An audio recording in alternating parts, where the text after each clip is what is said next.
Today I'll be reviewing the Pittsburgh electrician screwdriver set. They're actually very good.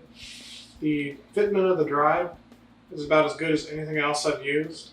The finish does come off fairly easily, like the first time you use it, it'll actually just come right off. That isn't all that important. The durability of this is about the same as a cheap screwdriver you'd expect. It isn't exceptionally good, but I'm also not spending an exceptionally large amount of money on these.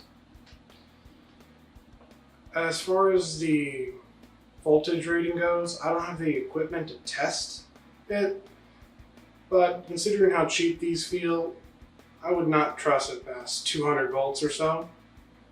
The durability of the insulation is actually quite good.